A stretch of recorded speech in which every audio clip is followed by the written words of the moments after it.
Tenemos sobre la mesa una idea que, de entrada, suena a contradicción. Por un lado, está la ciencia, que nos ha dado un poder casi increíble para entender y transformar el mundo.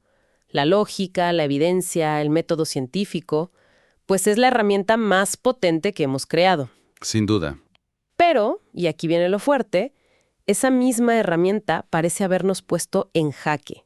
Si una mira las grandes amenazas de hoy, las que menciona el texto de Hernando Bernal que estamos analizando. La crisis ecológica, el riesgo nuclear, sí. Exacto. La manipulación genética, te das cuenta de algo muy loco. No nacen de la ignorancia de no saber, sino de todo lo contrario. Nacen de un progreso ciego e incontrolado del conocimiento. Suena increíble, pero la idea es esa. ¿Cómo puede ser? ¿Cómo es que saber más nos vuelve más ignorantes, en cierto modo? Y ese es el núcleo del asunto. Es crucial entender que el autor Bernal no es una anticiencia, para nada. Él admira su poder. Lo que plantea es una consecuencia, digamos, inesperada de su éxito. La llama una nueva ignorancia. Pero no es la ignorancia de no tener datos. Hoy nos sobran datos. Es algo mucho más escurridizo. Una ceguera que nace desde dentro del propio conocimiento. Nuestro objetivo hoy es desempacar qué es exactamente esta patología del pensamiento, de dónde sale y por qué darnos cuenta de ella es quizás el paso más urgente que tenemos que dar. Perfecto. Vamos a desglosar eso. Si el problema está en cómo organizamos lo que sabemos, empecemos por ahí. El texto menciona que organizamos el conocimiento en 3 pasos. A mí me suena algo que hacemos sin pensar, como respirar. ¿Podrías explicarnos cómo funciona ese proceso y por qué, según el autor, no es tan inocente como parece? Claro, imagina que estás frente a un torrente de información, que es la realidad. Es imposible procesarlo todo. Entonces, tu mente automáticamente hace 3 cosas. Primero, selecciona los datos que le parecen importantes. Segundo, los separa, los aísla de todo el ruido de fondo. Y tercero, los jerarquiza. O sea, dice, esto es más relevante que aquello. El punto clave del autor es que este proceso jamás es neutral. Siempre hay un criterio detrás, decidiendo qué entra y qué se queda fuera. O sea que cada vez que aprendemos algo, estamos al mismo tiempo decidiendo activamente ignorar otra cosa. Vaya, eso ya cambia la perspectiva. Exactamente. Y esas decisiones no son aleatorias. Aquí es donde Bernal introduce el concepto central, los paradigmas. Es la pieza que lo conecta todo. Esos criterios que usamos para seleccionar y ordenar la información no los inventamos en el momento. Vienen de un conjunto de principios, de reglas no escritas que ya están instaladas en nuestra mente. Eso es un paradigma. A ver si lo entiendo. Sería como el sistema operativo de una computadora. Algo que corre de fondo, que hace que todo funcione de una cierta manera, pero que rara vez nos paramos a pensar en cómo es o si podría ser diferente. Esa es una analogía perfecta. El texto los define como principios ocultos que gobiernan en cada sujeto la manera de ver las cosas y de interpretar el mundo. Las palabras clave son ocultos y gobiernan. Ocultos porque no somos conscientes de ellos, y gobiernan porque tienen un poder inmenso. Determinan qué preguntas nos parecen lógicas y, sobre todo, qué respuestas nos parecen aceptables. O sea que es como llevar unas gafas de sol de un color específico todo el tiempo. Al principio sabes que las llevas, pero con el tiempo te olvidas y llegas a creer que el mundo realmente es de ese color. Y si alguien te dice, veo el cielo azul, tú le dirías, estás loca, es sepia. Exacto, esa es la idea. Y esto nos lleva a un ejemplo concreto para entenderlo mejor. Pensemos en el paradigma de la medicina occidental a principios del siglo XX. Era puramente mecanicista. El cuerpo es una máquina. Si algo se rompe, se repara o se quita. Un paradigma increíblemente útil que nos dio la cirugía moderna, los antibióticos. Salvó millones de vidas. Seleccionaba datos biológicos, los separaba de factores emocionales o sociales y los jerarquizaba. Claro, una herramienta potentísima. Pero aquí es donde la cosa se pone más oscura, ¿no? Porque el autor no dice que los paradigmas son solo herramientas. Da un paso más y afirma que el problema es que funcionan como prejuicios. Eso ya suena a otra cosa. Pasa de ser una herramienta a ser una trampa. Esa es la patología del título. Un paradigma que nace como una forma útil de poner orden, con el tiempo se vuelve rígido, se solidifica, y en vez de ser una ventana al mundo, se convierte en un muro, nos encierra.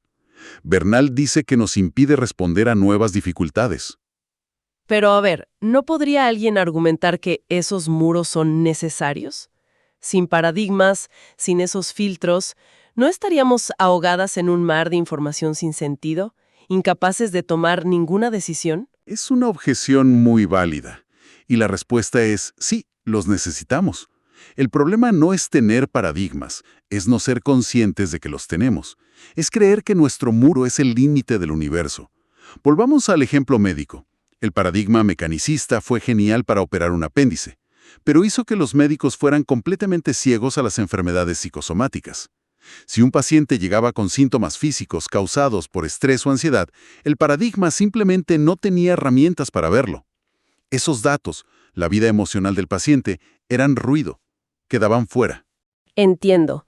El paradigma no solo te muestra una parte de la realidad, sino que te convence de que esa parte es toda la realidad. Lo que queda fuera se vuelve invisible o peor, se tacha de irrelevante o falso. Más peligrosa, que el texto resume en una frase brutal. Los paradigmas terminan por recortar el conocimiento y desfigurar la realidad. El paradigma mecanicista no desfiguraba la apendicitis, pero sí desfiguraba por completo la comprensión de la salud humana al ignorar la conexión mente-cuerpo. Nos dio un conocimiento muy profundo de una parte muy pequeña a costa de una ignorancia inmensa sobre el todo. Ok, entonces este pensamiento recortado tiene consecuencias. Pero hasta ahora hablamos de cómo pensamos. La tesis del autor parece ser mucho más grave. Conecta directamente esto con cómo actuamos en el mundo. ¿Cuál es ese siguiente paso? Es el paso más importante y, francamente, el más alarmante. El autor traza una línea directa. Y creo que vale la pena usar su frase exacta porque es demoledora. Un pensamiento mutilado conduce necesariamente a acciones mutilantes. La palabra necesariamente es la que te deja helado. No es una posibilidad, es una consecuencia inevitable. Acciones mutilantes. Suena terrible. ¿Cómo se ve eso en la práctica? Sigamos con nuestros ejemplos. Con el paradigma médico-mecanicista, la acción mutilante podía ser tratar a un paciente con úlceras por estrés dándole antiácidos durante años, ignorando la causa real, que era su entorno laboral tóxico. La acción, dar una pastilla, parece correcta, pero está mutilada porque nace de un pensamiento que ha recortado la dimensión psicológica del problema. No cura, solo parchea, y a la larga puede hacer más daño. Claro, atacas el síntoma porque es lo único que tu paradigma te deja ver. Ahora, llevemos esta a una escala mayor. Pensemos en el paradigma económico que ha dominado las últimas décadas, la primacía del valor para el accionista. El objetivo principal, casi único, de una empresa es maximizar el beneficio a corto plazo. Este paradigma selecciona los datos financieros, los separa de los impactos sociales o ecológicos y los pone en la cima de la jerarquía. Un pensamiento claramente mutilado. Porque una empresa es mucho más que sus ganancias trimestrales. Pues bien, ese pensamiento mutilado conduce a acciones mutilantes. Por ejemplo, una empresa que para aumentar sus beneficios un 5% decide verter residuos tóxicos en un río, ahorrándose el coste de un tratamiento adecuado. O que realiza despidos masivos para mejorar sus cifras antes de un reporte trimestral, destrozando el tejido social de una comunidad. La acción es lógica y eficiente dentro de ese paradigma recortado. Pero para el río, para las familias, para el planeta, es una acción profundamente mutilante. El desastre ecológico no es un accidente, es el resultado lógico de un paradigma que nos hace ciegos a las consecuencias de nuestras propias acciones. Entiendo el problema, y es bastante alarmante. Me deja con una sensación de impotencia. Si estos paradigmas son invisibles y gobiernan todo lo que hacemos, ¿Bernal nos ofrece alguna salida? ¿O simplemente nos dice que estamos atrapadas en nuestras propias mentes? Afortunadamente sí ofrece una salida, y es sutil, pero muy poderosa. No propone eliminar los paradigmas porque, como decías antes, es imposible. Necesitamos estructuras para pensar. La solución no es un vacío, sino la conciencia. El primer paso es, y cito, sensibilizarse con las enormes carencias que posee el pensamiento. En otras palabras, el antídoto es la humildad intelectual. Es atreverse a pensar, ¿y si mis gafas no me dejan ver todo el espectro de colores? ¿Qué me estoy perdiendo? O sea que la meta no es encontrar el paradigma perfecto que lo explique todo, Exacto. sino aceptar que ningún paradigma es perfecto. No se trata de cambiar de cárcel, sino de darse cuenta de que se está en una para al menos poder mirar por entre los barrotes. Saberes y posibilidades. La palabra clave es permanentemente. No es un ejercicio de un día, es una disciplina. Es como ir al gimnasio mental. Es gracioso porque todos tenemos estos paradigmas en nuestra vida. Yo mismo, durante años, estuve convencido de que la única forma de ser productivo era trabajar 12 horas al día. Ese era mi paradigma del éxito. Y me estaba destrozando. Estaba recortando mi salud, mis relaciones, hasta que la realidad me dio un golpe tan fuerte que me obligó a cuestionarlo. Es un proceso doloroso, me imagino. Supongo que es como lo que pasó en la ciencia con el paso del modelo geocéntrico al heliocéntrico. Durante siglos, el paradigma era que la Tierra era el centro. Era evidente, lo veías cada día. Cuestionar eso no solo era difícil, era una herejía. Exigía una apertura mental brutal. Un ejemplo histórico perfecto. Exigía valorar unas pocas observaciones anómalas por encima de siglos de certeza. Eso es exactamente lo que propone Bernal. Un compromiso constante con la curiosidad por encima de la certeza. Preguntarse activamente, ¿qué es lo que mi forma actual de ver el mundo está ignorando, silenciando o descartando como imposible? Muy bien, creo que hemos hecho un buen recorrido.